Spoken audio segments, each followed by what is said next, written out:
Ladies and gentlemen, it is my pleasure to welcome you back to Mr. Jaws, so sit back, relax, and enjoy the tale. But before that, please consider giving us a like. It all began when our grandfather died. He had been a solemn man, stoic, dour. He never placed a smile on his face for us, even when we were children. But he had not been mean, and he would always bring us candy when he visited. He had dark, piercing eyes, hollowed in a grave, sunken face. We knew he had had a brother, but that his brother had mysteriously died when they were both boys.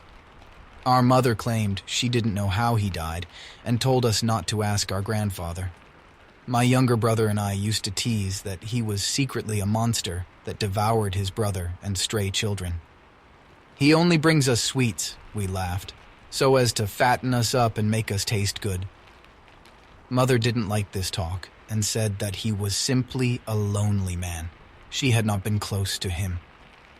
When he passed, my brother Arthur and I, now young adults, concluded that we wished we had gotten to know him better while he was still alive. We hastily decided to find out more about him, or at least pay tribute to him, by visiting his old cottage for a weekend, deep within the woods of Pennsylvania. Mother said he had not lived there in a long time, but for some reason he would not sell the place nor permit any of his family to make a home of it. The deed was in her name now, and she said that it was a great idea for her children to spend quality time together in her father's old cottage, even if she had rarely visited it herself. I picked Arthur up from the university when his last class before the weekend had ended. With smooth tan skin, wavy black bangs, a chiseled, sharp face, and eyes the color of mahogany, girls were always stealing glances at him, but he never seemed to care. He was a recluse, preferring books to the ladies, unlike me, and of course he ran to the car with an open book in his hands. "Drop that crap, baby bro," I teased. "It's nature time. It's going to be just you, me, some fishing rods, and the great outdoors. You going to make it without your books, stud?" His eyes met mine, and he grinned. "I am bringing some books. Are you going to make it without your game system's beefcake?" "Beefcake? I'd forgotten how weird you can be. And come on, lose the library, worm. We're supposed to be spending time together. Or are you too grown up for your big brother now?" "No, I just know you are going to leave me the second you find a hot lady hermit. Might as well bring my books to be prepared." "Lady hermit? Hey, I'm not judging your tastes in women, but that scene ain't for me." I laughed. He shifted uncomfortably in his seat. I pretended not to notice. We drove through forested mountains for what seemed like hours, catching up, retelling our favorite childhood experiences, talking about what we wanted from life, and we even partook of a little politics. Eventually, we fell into the subject of Grandpa. He told me once about his brother. "What?" I exclaimed. "What do you mean, he told you about his brother?" "Not everything. He just said that they saw something in the woods one night. Something unnatural. It scared them. It scared them really badly. A few days later, his brother fell ill. He wouldn't eat, he wouldn't sleep. He became gaunt, feverish, delirious. Then he became violent, lashing out at the family. By the time they got a doctor up to the family cottage, it was too late. He had died of a combination of organ failure, internal bleeding, and malnutrition. The doctors said that he probably contracted a parasite in the woods somehow. I don't know what type it could have been to do that. Personally, I think he had been traumatized from whatever he saw and he just stopped eating." "How? How did you get Grandpa to tell you?" I asked, shocked. "I didn't ask him. He told me on his sickbed in the hospital. I think he knew he was dying, and he wanted someone to know." "Alex, there was something strange about it. He seemed frightened when he told me the story." "Have you told Mom yet?" "No. Do you think I should?" "I don't know, man. I don't know. Sounds fishy." I don't want to talk about it anymore. Let's just enjoy our trip. 'Kay, little bro. Arthur paused, as if he were lost in thought. 'Kay, he said. The sun was setting as we got closer to the property line, and with it, the woods themselves seemed to change. It was strange. We had grown up living in a patch of woods, and I had never feared it, even at night. But there was something sinister about the trees here. Their ashy, twisted bodies and nearly leafless branches that grasped at the road like skeletal fingers had a sinister ambience to them. They felt corrupted. They felt wrong. My palms became clammy, and I felt my neck hairs prickle up, but I kept silent. The last thing I wanted to do was spook Arthur and have him complain that he wanted to go back. The cottage rested upon a steep, lone hill, encircled by wet, green grass that was trapped in by the encroaching forest. When I parked the car and looked over, I saw Arthur was sleeping. I screamed. He awoke in a panic which had me rolling with laughter. "What the hell is wrong with you, Alex?" We grabbed our bags and walked in. It was dark, and there was no electricity. I dumped my bags and fidgeted in my pocket for a moment, retrieving a box of matches. I lit one and searched my pack for a battery-operated lantern and hung it up. "I brought a few of these," I said, "so we can put one in each room or—" "Arthur?" He was glancing around the room as if horrified by something that only he could see. When I called his name, he spun around and tried to collect himself. Yeah, sounds great." "You hungry, Worm?" I said, trying to act like he hadn't just freaked me out. "No, Alex, no. I think I just want to go to bed." "'Kay. We'll just get up early tomorrow and catch us some fish for breakfast. Sound good?" "Arthur?" "Arthur?" This time he didn't turn to face me when he answered. He was staring out the nearby window. Yes, tomorrow." We each grabbed a lantern and our sleeping bags and explored the large cottage. It was plain, made of logs, without furnishing. We climbed the creaking stairs and found what we imagined was a bedroom once, though it was completely empty now. It might have even been Grandpa's room decades ago. We turned off the lights and settled in on the floor. It took me a while to fall asleep, and my dreams were laced with dark, twisting images of the woods, the cottage, and of Arthur. I awoke the next morning, drenched in sweat. Arthur was standing next to me, glaring at me. "Alex, are you all right? You were trembling and you are sweating buckets." "I'm fine. Let's just go and catch some fish, nerd." "I'm starving," I answered. "Well, the shower doesn't work. Maybe the well is dry." "Guess we will be bathing in the lake," he said. We grabbed our fishing poles and headed out the door. An early morning mist greeted us, and the sky was gray. Between the fog and the low, thick clouds, the sky was impenetrable. "Where are you going, Alex? Aren't we taking the car?" "No, bro.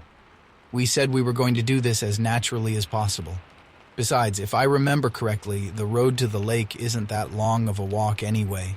Don't be lazy." When we arrived at the lake, we cast our lines and waited. Hours passed without a bite, and still the sun didn't show and the mist didn't abate. Arthur began to whine like he always did when we were kids. "Let's go back, Alex. I don't feel so well." "Hush," I said. "Look, I think I found boar tracks. I want to hunt it."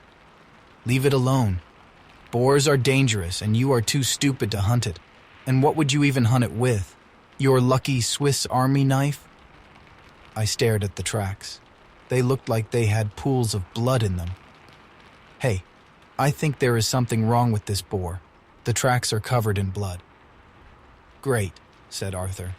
"Even more reason for us not to follow it. Wounded animals are dangerous animals." "Relax, Worm. I'm not really going to hunt it. I just want to see it, see what's wrong." "Alex, you idiot. That's absurd." "Alex, get back here. I'm not going to follow you. I'm not coming." But I was not listening to him anymore. I followed the tracks into the forest.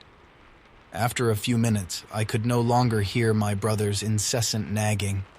My mind tried to unravel why the boar's prints had been slick with blood. Had a predator attacked it? Had it got into a fight with another boar? Finally, after roughly half an hour, I heard the beast. I stopped. Something was very wrong. Its breathing was heavy, labored. I crouched down behind a fallen tree and waited as the giant of a boar slowly lurched its way through the brush and into my view just yards away in a small ditch below and in front of me.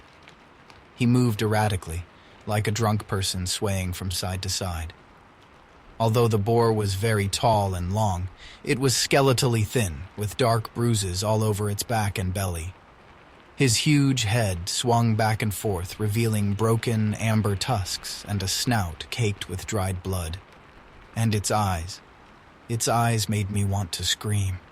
They were sunken into their cavities and glazed with ooze, but they seemed angry, so angry. That's when it happened. The big beast collapsed. I knew it was dead when its mean little pig eyes rolled into the back of its head and a last long, moaning sigh left its body. Yet, it was still moving. Its stomach first, and then its throat, began to heave. Finally, its lower jaw was forced down, and the most horrible thing crawled out. I first noticed its legs, like crab legs or spider legs. They were thin, wispy, and broken into segments. They reminded me of long scarlet fingers. 6 of them jetted out, collectively stabbing the air like a dagger before relaxing, curling out into different directions. They pulled themselves out of the boar's mouth gracefully until the head appeared. Large, spider-like jaws felt the fresh air, twisting like an ant's antennae. The spidery head was small and merged easily with the abdomen, having no real separation from the body, and there seemed to be no eyes. Where a tail might have been on a normal creature, there instead were 3 long, octopus-like tentacles, complete with oozing suckers. As soon as the monster was free from the animal's mouth, its tentacles curled up underneath its own body. What they were used for, I need only guess, but the sight was so terrifying that I dared not move.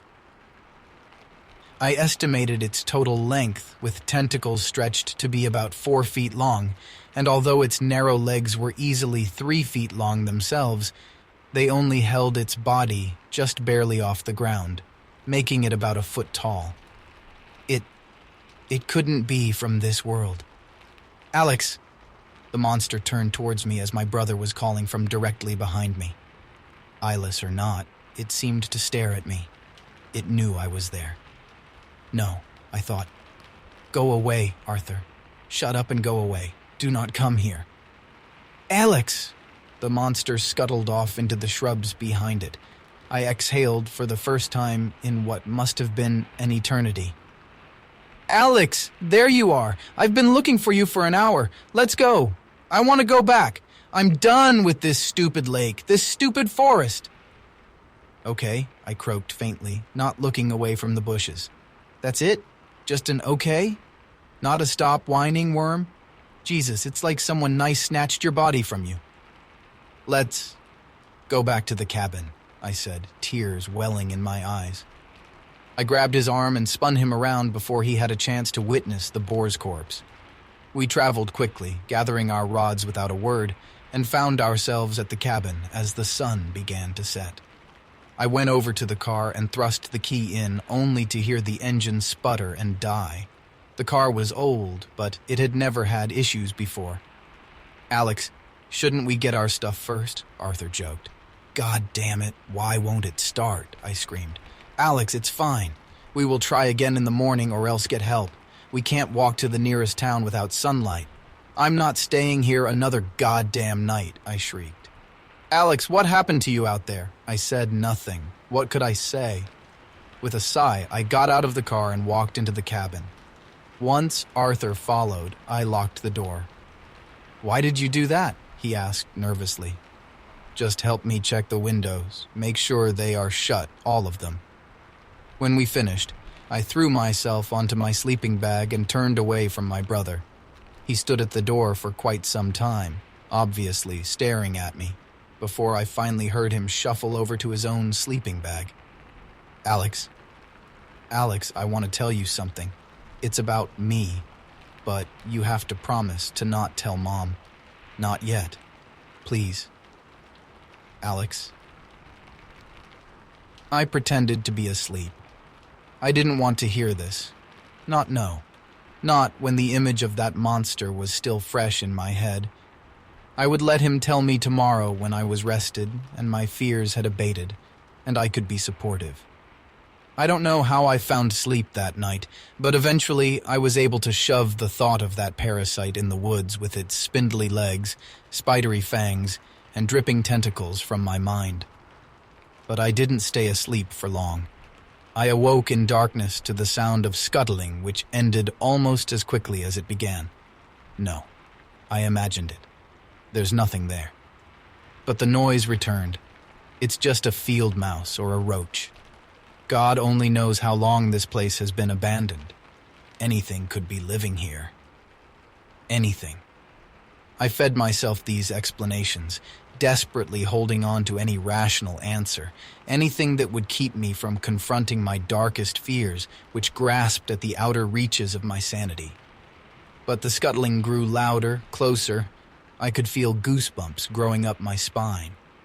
No. I got up and grabbed my lantern. Arthur was still asleep beside me, breathing slowly. I threw light across the room, into the corners, forcing the shadows to retreat like monsters shying from a holy ward.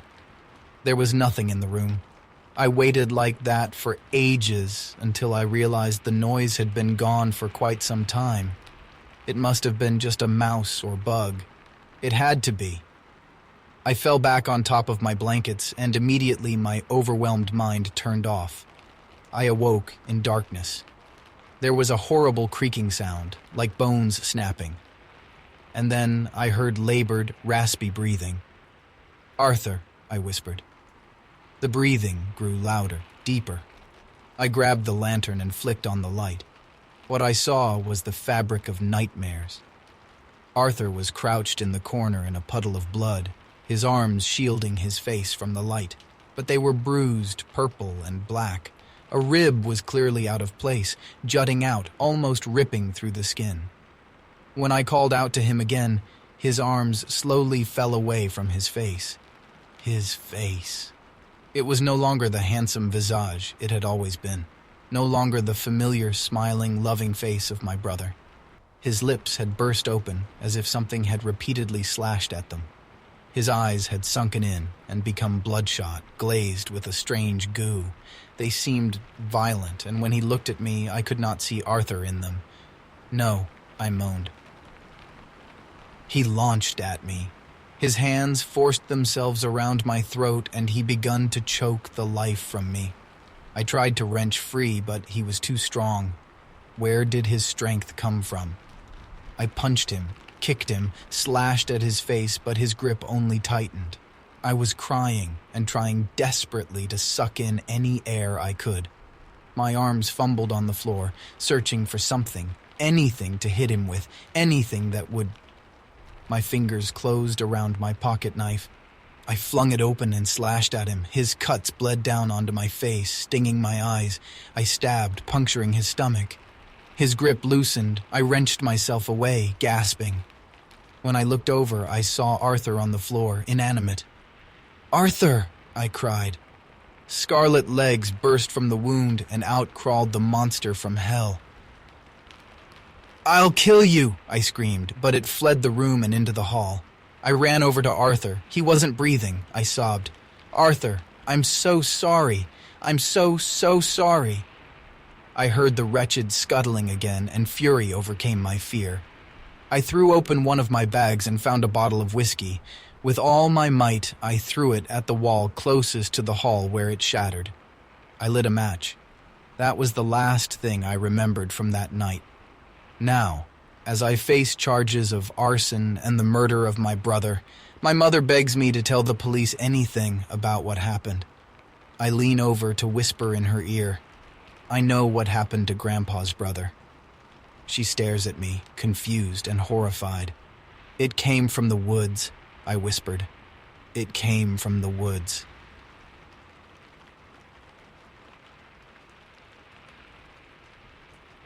I'm 16, live in Alabama, and as the typical Southerner stereotype, I love hunting.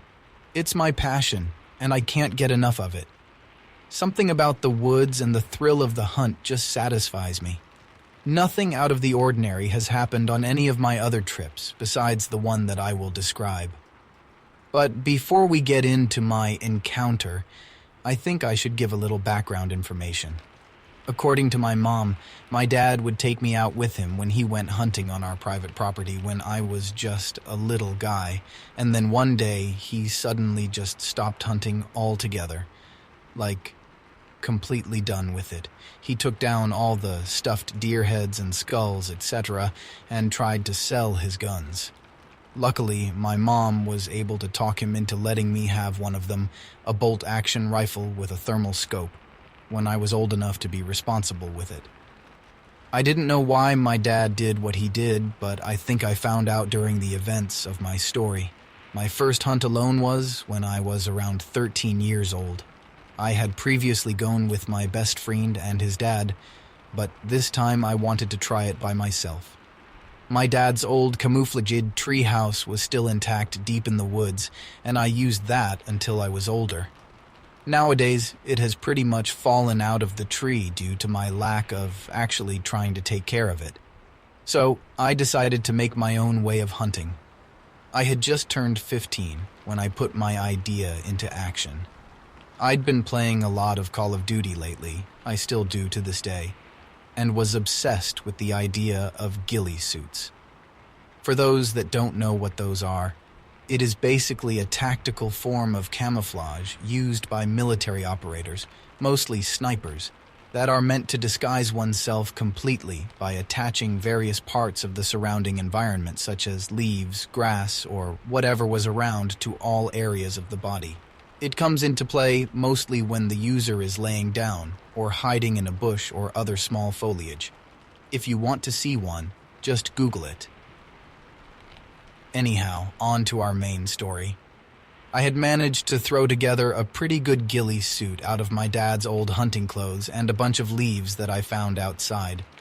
It was fall at the time, so dead leaves were my best bet of concealment. In the present, I've earned a nickname at school for my unique form of hunting: the Bush Boy. I was feeling so excited, imagining myself aiming my rifle at a large buck and bagging something great that day. My girlfriend, who we'll call MJ for privacy reasons, always liked seeing what I brought back from the woods, even though she wasn't too into the idea of killing animals for sport. Deciding that evening or night would be the best environment to test my ghillie suit, I left my house at around 7:30 p.m. on a Saturday. A decision I now regret. I had brought my usual gear: my dad's old rifle with the thermal scope, the Glock G40 10mm that I had saved up for myself and my dad bought for me since I wasn't of legal age to purchase it on my own. For those wondering why I have that, it's for in case I unfortunately don't get the kill in one shot with my rifle, and I have to put the poor animal out of its misery at close range, even if my prize ends up having a bullet hole through its head. I also brought my hunting knife, a shovel, a flashlight, and a small first aid kit. Now, I'm a bit of a crazy guy, and not afraid to get a little blood on my hands. I usually slice off only the heads of my kills and skin them, collect the skulls when I get home. One of my favorite movie franchises is Predator, whose antagonists are aliens that hunt dangerous species, including humans, and take their skulls as trophies. I'm a dork and love copying them. Except I prefer to shoot deer and not Arnold Schwarzenegger, but I'm not a monster, and I try to show some respect by burying the remains of my kills, hence the shovel. As I was walking into the woods to find a good spot to lay down, I FaceTimed MJ, like I usually do before I really get into the zone. She picked up immediately, and we had an interesting conversation about my new appearance. I fondly remember her repeating the phrase, "You look ridiculous, but hot at the same time." When I finally found a suitable spot to lay down, we hung up after many "I love yous," and I put my shovel and first aid kit against a nearby tree, and marked the tree with a neon pink ribbon so I wouldn't lose them if I got something and went over to it to do my work. Then I laid down on my stomach, rifle ready, and waited, and waited, and waited. By the time I looked at my watch, 3.5 hours had passed. I usually go home after about 3 hours without anything showing up, but today I was determined to catch something with my beloved new ghillie suit. About 15 minutes later, luck found me. A huge buck came wandering out of the brush around 20 yards away. It was unnaturally tall, I'd guess standing at around 5 feet, and looked quite disheveled, like it had not eaten in a long time. The weirdest part about it was its eyes. They were blank-looking and milky white. It sent a small shiver down my spine. However, I brushed off this odd phenomenon by assuming that it was blind. My eyes were only on the prize, the giant rack of antlers that sucker had on its head. But the fact that this deer may be blind made it more likely that it used its ears to get around and avoid predators, and that any movement I made, even moving my foot in the leaves, would be enough to make it run off in panic. Recognizing this, I tried to be as still as possible while adjusting my position to get my crosshairs right on the heart. The buck was standing still as a statue, making it slightly easier to aim exactly where I knew the heart would be. What was strange, however, was that my thermal scope appeared not to see it. The only way that was possible was if the deer wasn't giving off any body heat, which was physically impossible. Looking through the scope, it was like the buck was simply part of the trees and bushes around it. I could only see its outline because it was standing so still. The forest had also fallen unnervingly quiet. Utter silence. Making a mental note to see if there was anything wrong with my scope when I got home, I lined up my shot, and D pulled the trigger. The bullet hit the deer dead in the spot I had been aiming for, and I saw a burst of scarlet come from it as the muzzle flash from my gun briefly lit up the almost pitch-black environment. I listened for the thud of the deer as it fell to the ground, screaming in pain, before I stood up and let out a cry of triumph. Even though my ghillie suit hadn't really been of any use since the buck was seemingly blind, I was still happy that I had managed to bag something this big. I turned on my flashlight and walked over to the tree where I left my other gear, where I now laid my rifle before taking out my hunting knife and twirling it around in my hand. Illuminating the spot where the deer had fallen, I noticed that it was still moving, seeking and feeling disappointed that this trophy wouldn't be entirely intact when I finally claimed it. I pulled out my handgun and turned the safety off before walking towards the still struggling deer, intending to end its suffering with a shot to the head. However, I stopped in my tracks as the bleeding animal suddenly went quiet and it stood up, on 2 legs, like a person. I'm exactly 6 feet in height and am one of the taller dudes at school, but this thing towered over me, standing at least 9 feet tall. And mind you, there was still about a 15 yards distance between me and the deer.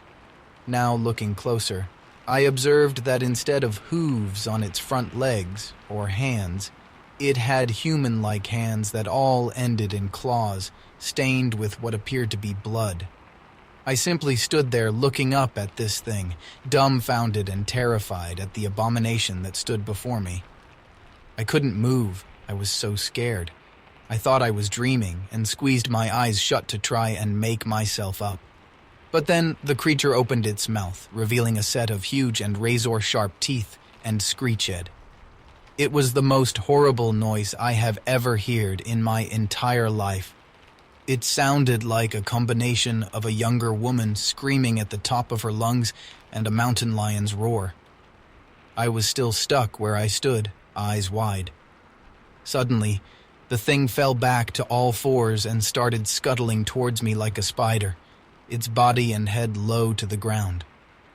It was then that I was finally able to turn tail and sprint at top speed back towards the familiar direction of my house, not caring that I was leaving my dad's precious rifle and other items behind. I'm pretty sure that if I ran that fast again, I could outrun Usain Bolt in his prime. But all the while I could hear the monster right behind me, still screeching its horrible screech. At one point, I felt a sharp pain in my calf, but it didn't slow me down one bit. Thankfully, I spied the lights of my house through the trees. A small sense of relief flooding me, I flew across the empty backyard, up the porch into the house, and slammed the door so hard that the entire house shook. I rushed over to the window and ripped the curtains away. But there was nothing. The lights of the back porch illuminated an empty backyard. The deer was gone. Vanished. Still not convinced that I was safe, I hastily zoomed all over the house, locking every door and window and triple-checking that they were indeed locked after I finished. Once again, I found myself at the back door, but suddenly I heard a voice behind me. "You saw it, didn't you, son?" It was my dad. He was standing stock still on the stairs in his pajamas, staring right at me without blinking. Adrenaline was still pumping through my veins, and I was still on high alert. After thinking for a moment, I gave him an answer. No. What? I just got startled by a grizzly. Yeah, a grizzly snuck up on me. I think I'm going to go to bed, though. I slowly walked up the stairs to go to my room, my dad still standing there, unmoving and silent, watching me go up the stairs until we couldn't see each other anymore. As I arrived in my room, a pleasant surprise awaited me. My girlfriend, MJ, was sitting on my bed smiling at me. She started to ask if I had gotten anything, before a look of concern fell over her face. I saw myself in a mirror, and couldn't blame her. My ghillie suit was shredded, and I was as white as a sheet. By then, the adrenaline rush had started to wear off, and I started shaking and trembling violently. MJ quickly got up and helped me lay down on my bed. I distinctly remember her saying, "Shh," and playing with my hair as I rested my head in her lap and just laid there, gasping for air. I must have fallen asleep because the next thing I remember was seeing my alarm clock reading 1 p.m. MJ had fallen asleep, her back against the head of my bed and her fingers still touching me own head. I gently sat up, and she woke up as well. "Sean, what's wrong? What happened last night?" She took my hands and looked straight into my face when she asked. I didn't know what to say, what I was supposed to say. Eventually, I ended up whispering, "Monster." She didn't know what that meant, and so I slowly told her the same story that I'm telling you now, about what happened in those woods, about the not deer. Thinking back on this, I remembered something. My ghillie suit. It had worked. The monster clearly had not been blind, but had not seen me when I was laying on the ground. If I had not been wearing it, I probably would have died. I'm sure that you're thinking that this is where it ends, but I'm afraid that I had one more experience with the thing that chased me that night.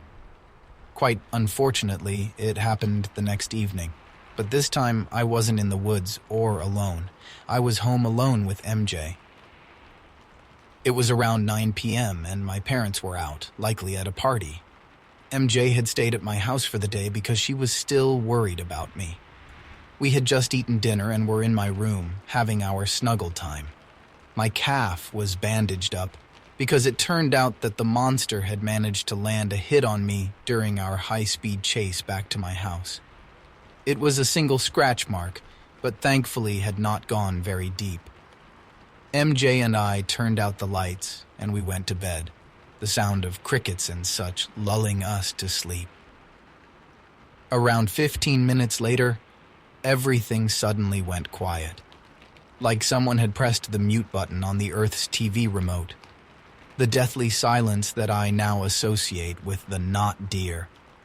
MJ was asleep with her head on my chest, but I was very much awake now. She must have woken up too to the sound of my heart skyrocketing above 2,000 decibels, and she blinked up sleepily at me. Then we heard a soft tap, tap, tap at my room's window that ironically happened to face the woods. We were both frozen in fear, listening for another sound, and it came again. Tap, tap, tap. MJ looked up at me again and whispered that she was scared. So I told her to stay put as I got out of the bed.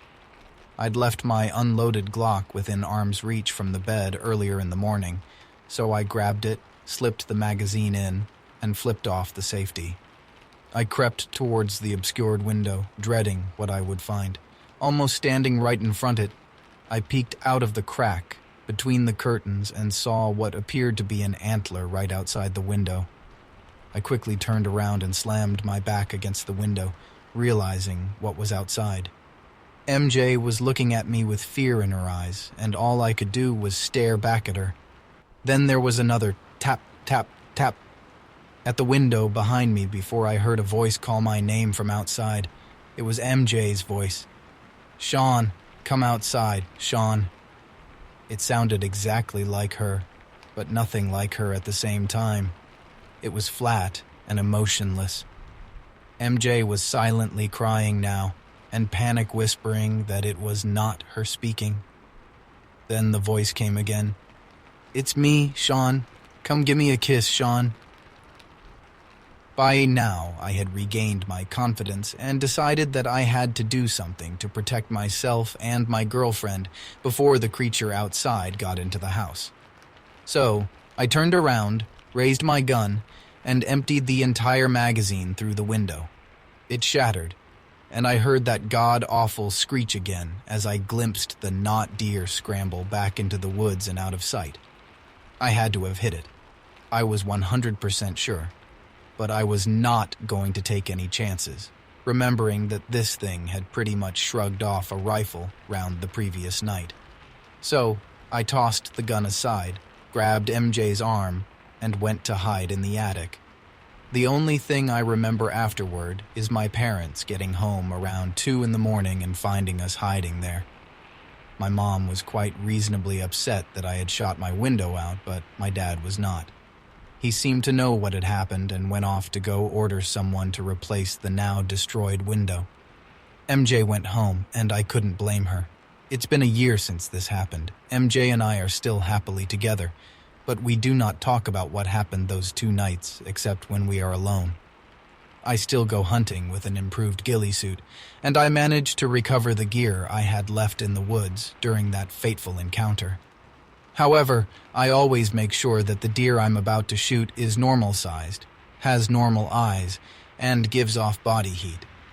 What I believe nearly killed me those 2 nights a year ago was a wendigo. An evil spirit doomed to walk the earth forever, fueled by rage, ever thirsty for blood, picking off those unfortunate enough to be fooled by its disguise.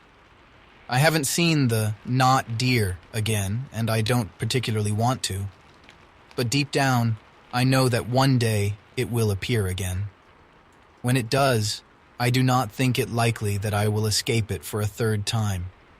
That is why I have pledged to do whatever I can to try and end this monster, whether it be by bullet or the power of Christ, when that fateful day finally does arrive.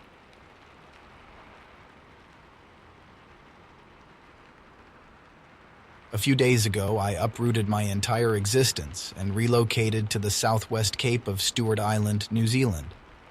Initially, I had intended this trip as an escape, to be shared with my wife as we lived out the rest of our days in beach-dwelling bliss.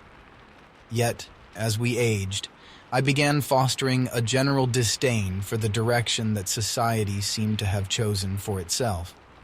I simply grew weary of the unceasing, perpetually fruitless debates over issues like race, homosexuality, political agendas, abortion, and the like. As far as I was concerned, people could do as they wished, as long as they weren't harming anyone else. Simple-minded and a bit naive, perhaps, but my stance nonetheless. With my frustration mounting, my wife and I began planning the move in our late 30s, hopefully with 2 full decades ahead of us to get our affairs properly aligned to allow for such an exodus. But the train derailed as I reached 43, and she was diagnosed with an untreatable brain tumor. 2 years later, I was alone and wanted nothing more than to expedite my exit from mainstream civilization. I sold our house and our cars, the latter being more painful as I prized my '69 Stingray convertible. Nonetheless, the profit from its sale was necessary to procure adequate funding for my relocation. Disappearing is no cheap venture, and it brought me an odd sense of closure in regards to that chapter of my life. The crippling depression from the loss of my wife remained, but I felt little remorse for the loss of our lifestyle. The outdoors had always been a passion of mine, since my earliest memory. Fishing, kayaking, game hunting, cross-country hiking, and anything else without a ceiling over it had always been my forte. My spirit yearned for a climate requiring a survivalist mentality, and I had every intention of spending the rest of my days in just such an environment. Thus, my research led me to Stewart Island, the southernmost portion of New Zealand. The mild climate, sparse population, immediate access to open water, and dense forestry completed my checklist. The prospect of dangerous wildlife or poisonous vegetation brought me no qualms. After all, there aren't even any terrain-dwelling snakes on the island. What few locals were present on Stewart Island were nice enough upon my arrival, having harbored a few tourists here and there for the more accessible beaches. I did draw a few laughs from the older residents when I told them where I planned to go, and encountered one old man that simply shook his head and walked away when I mentioned the Southwest Cape's eastern shore. But I could not be discouraged. There was no turning back. My final stop was at the local supply depot in Oban. There, I purchased a map, 2 books on native flora and fauna, a leather-bound journal, ink, a canteen, an axe with a 36-inch handle, a hunting knife, 30 feet of braided paracord, a small fishing kit, waterproof matches, a compass, and a Swiss gear pack to place it all in. I told myself that if I had forgotten anything, I didn't need it, or would be able to construct it for myself. Either way, I would either make do or die.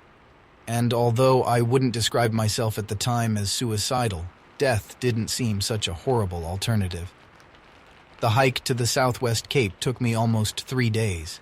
The journey made longer because of the mud from recent rains. Sleep was difficult the first night, as it had been some time since I had slept on the ground, and the reality of my endeavor finally began to sink in. While experienced within the natural world, slight anxiety came over me upon the realization that I may have bitten off more than I could chew, and I had no fallback option. Juxtaposed with this thought was a comfort in knowing that my newfound worry indicated a resurgence in my will to live. Eventually, my psyche balanced these two notions, and I did manage to sleep a few hours, awaking with renewed confidence in the face of the rising sun. Days 2 and 3 were largely uneventful, save for a brief but violent thunderstorm and a confrontational encounter with what may have been a brush-tail possum. Despite the critter's sincere efforts, I found myself on the coastline midday of the 3rd. Authentic peril would not rear its head until that evening. My efforts in constructing camp that day concluded with the completion of a water collection basin that I devised from several broad ferns and a species of bamboo that I knew had been introduced to the area centuries before. Previously, I had created a small hut of the same bamboo and ferns to serve as my shelter until I ventured to build something more ambitious, along with a moderate fire and a few limb lines for fishing. Resigning myself to relaxation for the remainder of the day, I took off my clothes and my boots and braved the somewhat murky but refreshing surf. Initially, I was met with intrigue in regards to the gradient at which the water deepened. Approximately 100 meters from shore, I found myself only knee-deep, and I could feel the soft white sands beneath my soles. In hindsight, perhaps the lack of aquatic life in the area should have been an indicator of something amiss, but I was still planted firmly in the euphoria of my self-engineered renaissance. I stood for perhaps another 30 seconds, merely observing my surroundings, and then took a step forward. From there, I cannot convey the alarm that I experienced when I was suddenly and completely submerged. I am ashamed to say that my instinctual reaction was panic. I had not seen any darkening of the water to indicate such a drastic depth change, and yet there I was. I kicked frantically for the surface and found it soon enough, gasping for breath. As I regained my composure, I cursed my neglect for not bringing goggles or a snorkel, for who knew what sort of wonder-laden reef I may have stumbled upon. Regardless, my decision to re-submerge was met by terror surpassed only by events that would occur later. I exhaled just enough oxygen to go under and stabilize at approximately 3 meters. I thought that maybe the water somehow became more buoyant at this point, but disregarded the feeling as my imagination. I decided to open my eyes despite the salinized water. I peered down. Deep below me, in a black, abysmal hole that can only be described as a void, were a pair of whitewashed eyes, visible only because of their apparent uncanny ability to reflect such finite amounts of light. The pupils were entirely black, with no rings of color, and appeared to be transfixed upon me. I was stricken with fright, yet unable to save myself from my impending doom.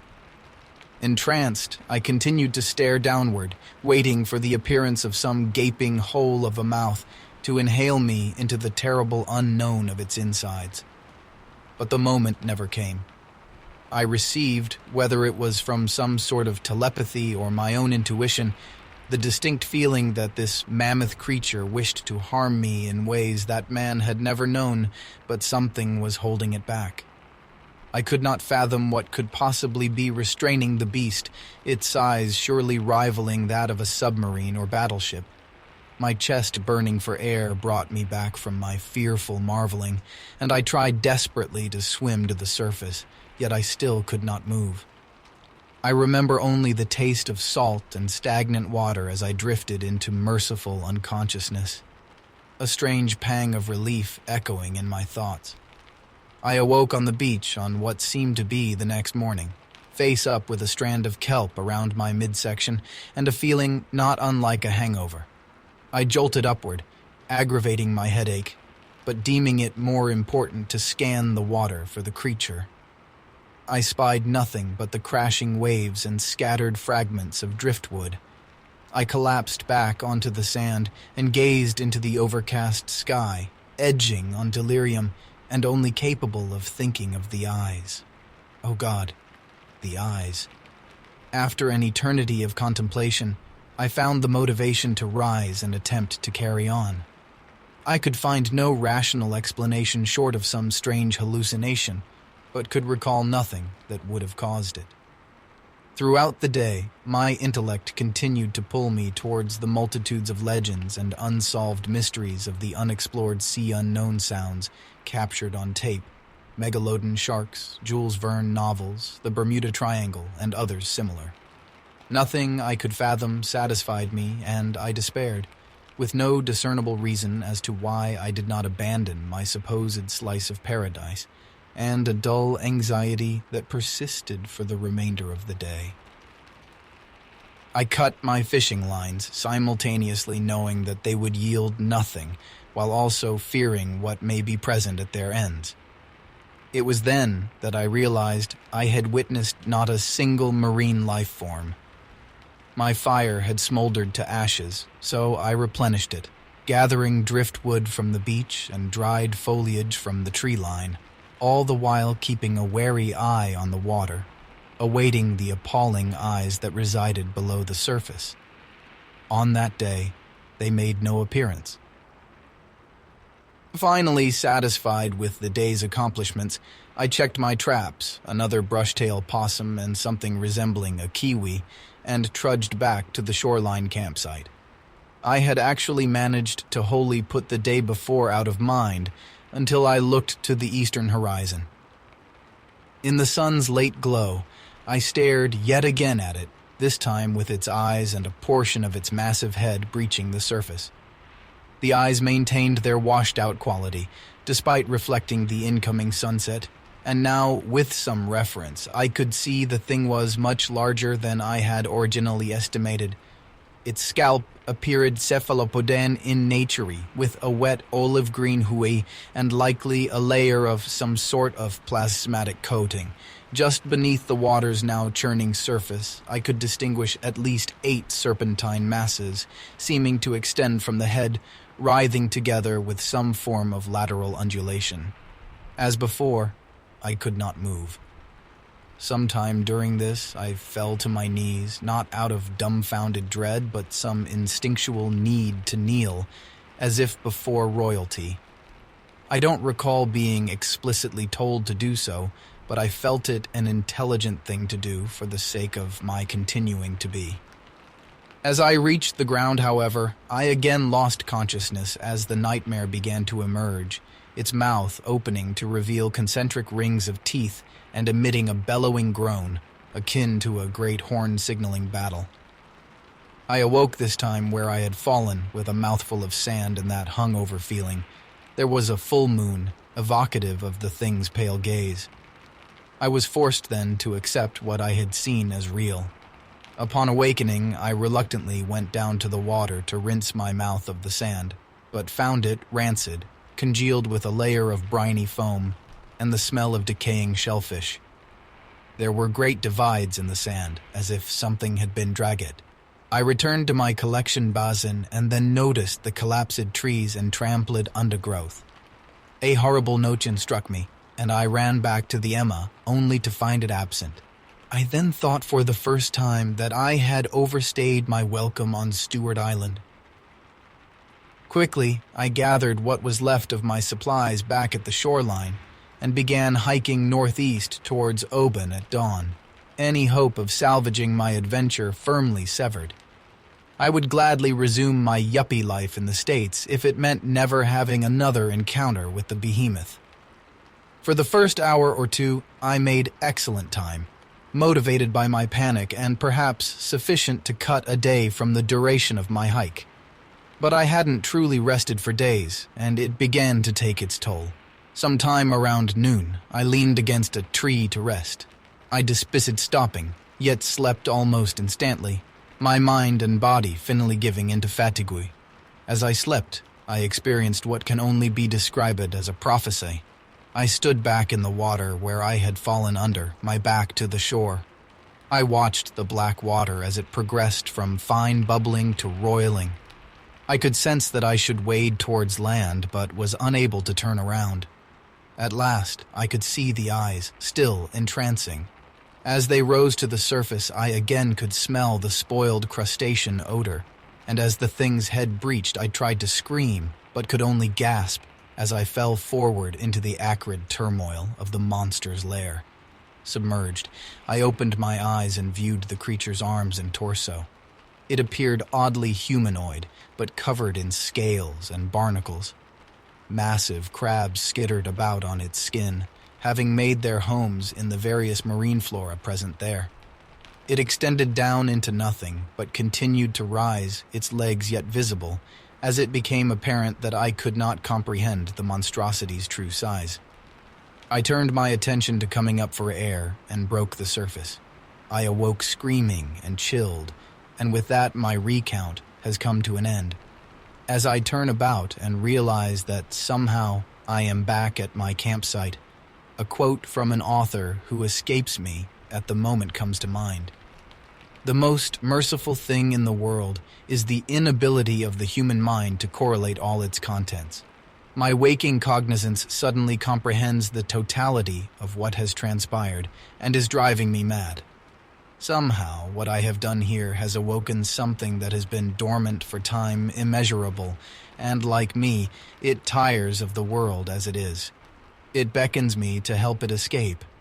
As I walk out to its cursed pit, I understand that the world is ready for harvest, and I cannot purge its call emanating from the cavernous depths.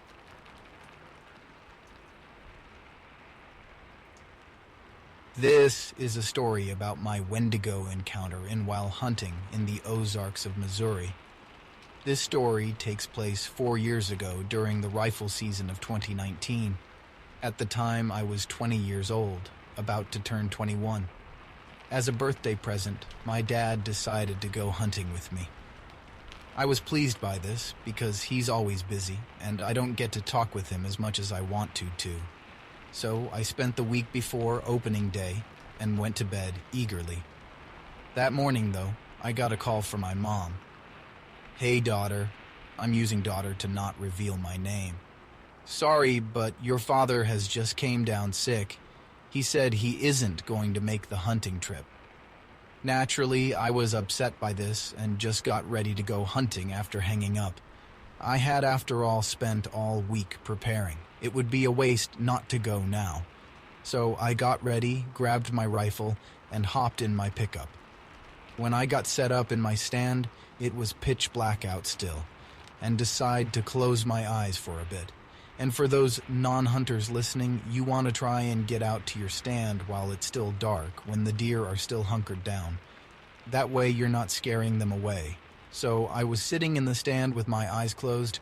I started hearing footsteps, and was confused by the steps. The steps made it sound bipedal and sounded really heavy, unnatural. I lived in the Ozarks my whole life, and my parents often joked about me acting more like a boy as a child. I was constantly in the woods and getting dirty. So I feel like I have a right to call myself a knowledgeable person about these woods. This was not normal. Suddenly my dad's voice ran, MG, out from the darkness. "Daughter, I've come to hunt with you. Can you tell me where you are?" This confused me in a number of ways, as my dad is a joking, carefree guy, and would have done his best to sneak up on me and grab my foot or something. Also, he knows where the deer stand is, as he's the one who put it up, and we haven't changed its location once, as it never fails to provide does and bucks to shoot at. And on top of all that, the voice was wrong. It was emotionless and monotone, and sounded more like a recording instead of actually coming from him. So I sat motionless, eyes wide open now, and looking around the dark forest, trying to see anything, if I could see what it was at all. Because I knew what it was. I listen to this podcast regularly and know of wendigos and skinwalkers being able to mimic people's voices, including your loved ones. My heart started pounding as I silently started panicking. I was trapped. If I was discovered, I wouldn't be able to outrun this thing, and my rifle started feeling useless. Then I stifled a gasp as I saw a shadowy humanoid figure appear from the darkness. I couldn't make any features out, except unnaturally long arms that brushed against the ground as it took heavy steps in the dry fallen leaves of fall. It looked around. Zane walked past my stand, repeating the same thing over and over again.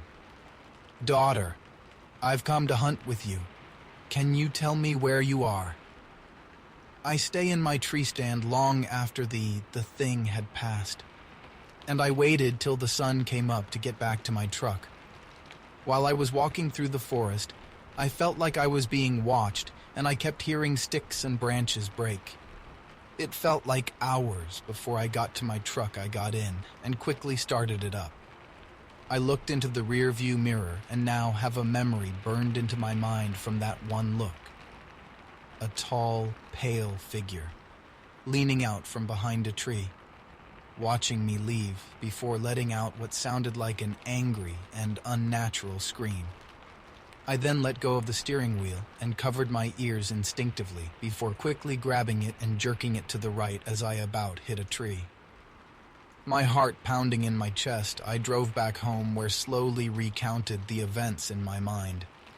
This hasn't changed my love for the woods, and I still hunt that area to this day. I've never experienced this again, though. And my dad did end up having COVID, but pulled through and went hunting with me the year after this experience.